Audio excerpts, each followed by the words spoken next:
റമദാൻ കഴിഞ്ഞാൽ ഏറ്റവും നോമ്പിന് പുണ്യമുള്ള മാസമാണ് മുഹറം. ഇനിയോ മുഹറം മാസത്തിലെ 10 ദിവസം, ആ 10 ദിവസവും നോമ്പെടുക്കൽ പ്രത്യേകം സുന്നത്താണ്. വൽ ഫജ്രി വലയാലിൻ അശ്ർ എന്ന ആയത്തിന് അത് ദുൽഹജ്ജിലെ 10 എന്ന് തഫ്സീറുള്ളതുപോലെ അത് മുഹറത്തിലെ ആദ്യത്തെ 10 എന്നും തഫ്സീറുണ്ട്. അതുകൊണ്ടാണ് പഴയ ആളുകൾ നിക്കാഹൊക്കെ നിശ്ചയിക്കും പണ്ട് കാലത്ത് മുഹറം 10 കഴിഞ്ഞിട്ടാക്കാം എന്ന് പറയും.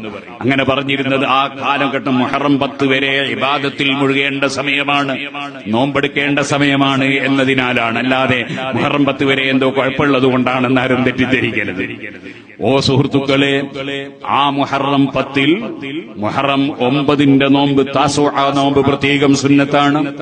താസുഅ ആശൂറ എന്ന് പറയുന്ന മുഹറം 10 നോമ്പ് വളരെ പുണ്യമുള്ളതാണ്.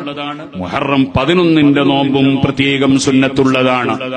മുഹറം 9 നോമ്പ് എടുക്കാത്തവർക്ക് 11 നോമ്പ് കൂടുതൽ പുണ്യമുണ്ട്.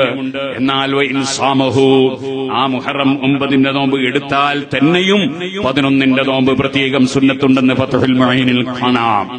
അപ്പൊ മുഹറം 9, 10, 11 3 ദിവസവും പ്രത്യേകം നോമ്പെടുക്കൽ സുന്നത്തുള്ള ദിനങ്ങളാണ്.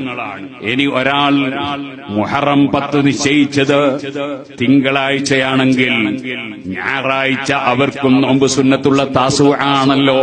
അപ്പൊ ഞായറാഴ്ചയും തിങ്കളാഴ്ചയും അവർക്ക് നോമ്പെടുക്കാം. അതിന്റെ കൂടെ ഒരു ചൊവ്വാഴ്ചയും കൂടി എടുത്താൽ നല്ലത്.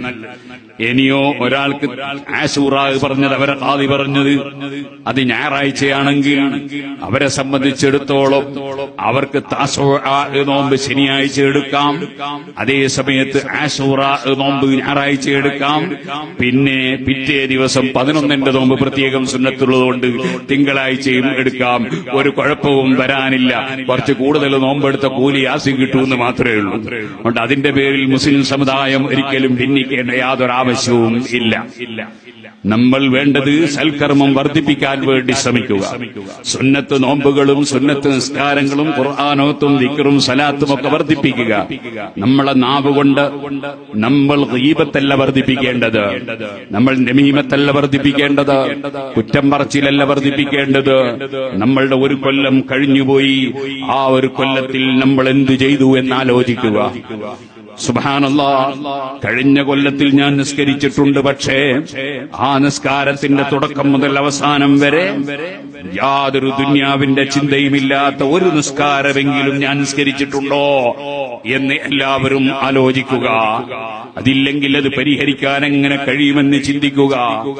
അതേപോലെ കഴിഞ്ഞ കൊല്ലത്തിൽ ഞാൻ എന്റെ ജീവിതത്തിൽ കള്ളം പറഞ്ഞു പോയിട്ടുണ്ടോ, ഗീബത്ത് പറഞ്ഞു പോയിട്ടുണ്ടോ, അന്യപെണ്ണിലേക്ക് നോക്കിപ്പോയിട്ടുണ്ടോ, ഞാൻ അനാവശ്യമായി വാട്സപ്പിൽ എന്തെങ്കിലും എഴുതി വിട്ടിട്ടുണ്ടോ, ഞാൻ വാട്സപ്പിൽ എന്തെങ്കിലും പറഞ്ഞു പോയിട്ടുണ്ടോ, ഞാൻ സാമൂഹ്യ മാധ്യമങ്ങളിൽ ഏതെങ്കിലും ഒരു പണ്ഡിതനെ എഴുതിയിട്ടുണ്ടോ. അങ്ങനെ കഴിഞ്ഞ കൊല്ലം ചെയ്തു പോയ തെറ്റുകളുണ്ടെങ്കിൽ അതിനെല്ലാം കരഞ്ഞ് തൗബ ചെയ്ത് ഇനിയുള്ള കൊല്ലം എനിക്കെത്ര ഈ കൊല്ലം ഞാൻ പൂർത്തീകരിക്കുമോ ഇല്ലേ എന്നറിയില്ലല്ലോ. മഹാനായ ഖുറത്തു സറാത്ത് തങ്ങളവറുകൾ മരിക്കുന്ന അന്ന് രാവിലെ തങ്ങൾക്ക് വല്ല രോഗവും ഉണ്ടായിരുന്നു. പെട്ടെന്നല്ലേ അവിടുന്ന് മറിഞ്ഞു വീണ് മരണപ്പെടുന്നത്. ആർക്കും ഏതു സമയത്തും മരിക്കാമല്ലോ. അതിനാൽ എന്റെ മരണം എപ്പോഴാണെന്നറിയില്ലല്ലോ എന്ന നിലക്ക് മരണത്തിന് വേണ്ടി ആലോചിച്ച് ചിന്തിച്ച് ഈ മഹത്തായ മാസത്തെ ഇബാദത്തുകൾ കൊണ്ട് ധന്യമാക്കുകയും മുതഅല്ലിമീങ്ങളെ നിങ്ങൾ ഇൽമു പഠിക്കുന്നതിൽ പരമാവധി ശ്രദ്ധ ചെലുത്തുകയും ഫത്ഹുൽ മുഈൻ നന്നായി ഓതി പഠിക്കണം. അതുപോലെ മറ്റ് കിതാബുകൾ ഓതി പഠിക്കണം. അങ്ങനെ പഠിച്ചാൽ പിന്നെ സംശയങ്ങളൊന്നും ഉണ്ടാവുകയില്ല. നമ്മൾക്ക് ഇൽമുണ്ടായാൽ ഏത് കാര്യത്തിനും പരിഹാരം ഇൽമു കൊണ്ട് നമുക്ക് ലഭിക്കും. അതിന് ഇൽമുമായി ബന്ധപ്പെടണം. അത് ഏറ്റവും വലിയ പുണ്യകർമ്മമാണല്ലോ.